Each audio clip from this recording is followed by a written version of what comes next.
What's going on, everyone? So the Cleveland Cavaliers have been fantastic this season. I mean, they are very much a title contender. Still kind of think like you have to go through all roads lead through Boston, but I do think the Cleveland Cavaliers definitely have a real opportunity and real potential, and I don't think anyone would be shocked at this point for them being in the NBA Finals and potentially hoisting that Larry O'Brien for the first time in Cleveland since LeBron. But there's been a lot of kind of questions of like, what are the Cavs going to do come this trade deadline? Are they going to make any moves? Do they stand pat? There are reports that, the Cavs are very reluctant to make any trades, any moves, because they don't want to disrupt chemistry. They don't want to blow kind of like what they have and what they've built here. And I did a whole video about that and kind of broke that down. But one of the guys that I said that I thought would be worth kind of breaking that for, because I do get it, right? You're playing about as good of basketball as you can play. I know they just got blitzed by the Oklahoma City Thunder the other day, but you live with it, right? To me, the Cleveland Cavaliers are right now, them and the Thunder have been the two best teams all season long. They've been the two most consistent teams, all of it.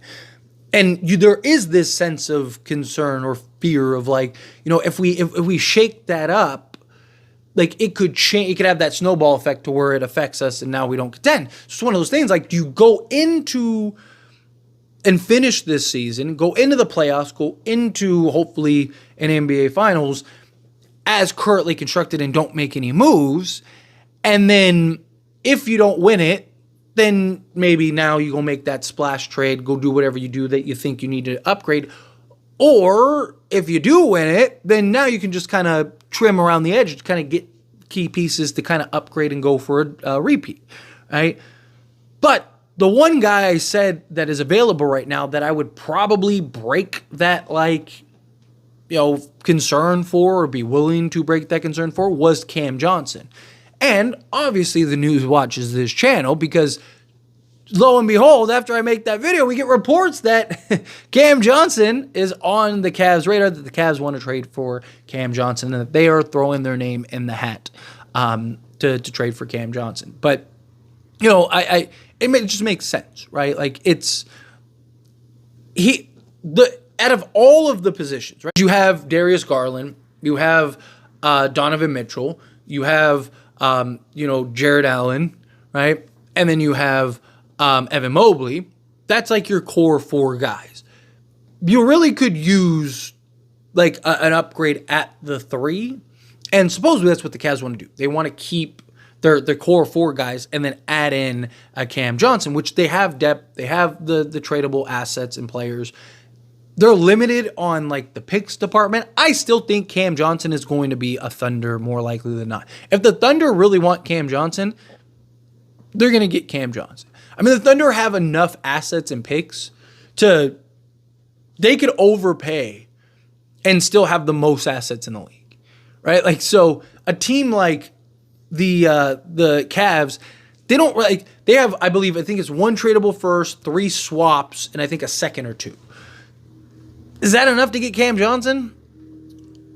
Maybe, right? Because, I mean, technically you're getting 3 swaps, a first, an unprotected first, right? Like, so you essentially kind of overpay in that regard, but they're not like added picks. They're just swaps, which may not be conveyed, or maybe conveyed as seconds and all kind. Like, you have a lot of like just, limitations to that, where it's just like the Thunder could be like, here's 5 firsts from all these different teams. Here's a treasure chest.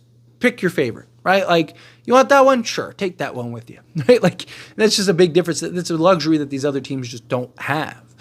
But I do think if the Cavs could get Cam Johnson, Cavs should be the favorite at that point, in my opinion, because Cam Johnson would give them that and solidify that 3-and-D spot, right? But he doesn't take away from everybody else. He doesn't need the ball in his hands. He doesn't need to go and like create and do all this other stuff. So like you can have your other 4 guys still play and operate exactly the way that they have been. But now you got that upgrade for Dean Wade that you don't currently have. And you now have, I mean, you talk about one of the best starting 5s in the league. And they'd be the literally your starting 5 for the next 5 years. Like you might end up winning multiple championships at that point.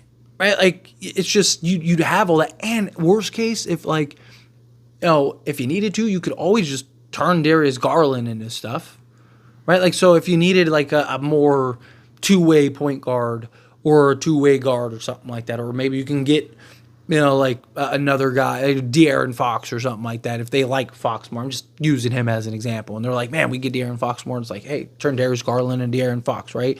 Whatever, right? Like, point is that like you'd still have that flexibility. You'd still have those players, right? Like, you could always turn Jared Allen into something if you needed to, right? And still have like a Cam Johnson with a, Donovan Mitchell and, Evan Mobley as kind of like your core three. I'm not saying that you would or that you should. I'm just saying, like, if worst case scenario, like it's a disaster, or like say you win a championship but you don't for 2 years, well then now you can just go and trade those guys. I'm talking about like later on down the road, right? You'd have that luxury that you just don't have. And so I really look at the Cavs and Cam Johnson, right? Like the Thunder, again, I think if you get Cam Johnson, they should be the favorites. So I feel the same way about the Cavs because, Cam Johnson, you could put Cam Johnson on every team in the NBA right now and they would all be immediately better, like immediately. I mean, by varying margins, right, obviously, but he'd still make all those teams better. His shooting, his defense, his rebounding, his ability to make plays and be a self-creator for himself when the time calls for it or when you need him it's just, he can do essentially a little bit of everything out there on the basketball court. And he's shooting, an insane percentage and everything. You could just slot him alongside a Cleveland Cavaliers team and just go, right? Like, I don't think that there would be this, like, learning curve and he's not like this disruptive player in the locker room that it's like, oh man, he has this history of just like causing mayhem and stuff. Like, no, it's literally just like he's a guy that just comes in, does his job, goes on, right? Like he's everything. It's exactly what you need. He wouldn't disrupt the chemistry, wouldn't upset the flow. He wouldn't slot anyone out of position now or slot anybody, like, oh, this guy's killing it at the 3 right now. Let's move him to the 4 or the 2. Like, no, like he literally just boom, plops in. You still have all your core guys. You still have depth coming off the bench. You have literally all the things that you need to have, and still just adding that piece that can now put you over the top, right? Like, it's right now, there's a handful of teams, right? You got the Cavs, the Thunder, the Celtics. I'd still put the Nuggets up there because, the Nuggets are just one of those teams you need to watch out. The Knicks, I think, are a team that if they're healthy come playoff time, I think, they could easily be in the conference finals or something like that. And then, if you could, like, what's the separator, right? You have all these teams kind of clumped together. Cam Johnson could be that separator. Cam Johnson could be that guy that basically is the difference maker for a team like the Cavs over a Thunder, a Boston, whatever, right? So that's why I genuinely like the idea. But anyway, as always, this is a discussion, and I pass a question on you. Let me know your thoughts and opinions down in the comments below. What do you think? How do you feel? What are your thoughts? Do you agree? Do you disagree? Kind of mixed in the middle? Do you think, like, nah, stay away from Cam Johnson? Do you think, no, go get Cam Johnson? That's the piece you need to get. Again, however you feel, whatever your thoughts are. Either way, I would love to hear it. So let me know down in the comments below. That being said, if you haven't liked this video, hit that like button. Helps me a lot. Lets me enjoy these types of videos, and I truly appreciate it. Not subscribe channel, hit that subscribe button. Turn on the bell notifications. Appreciate y'all. See you in the next one. Thank you.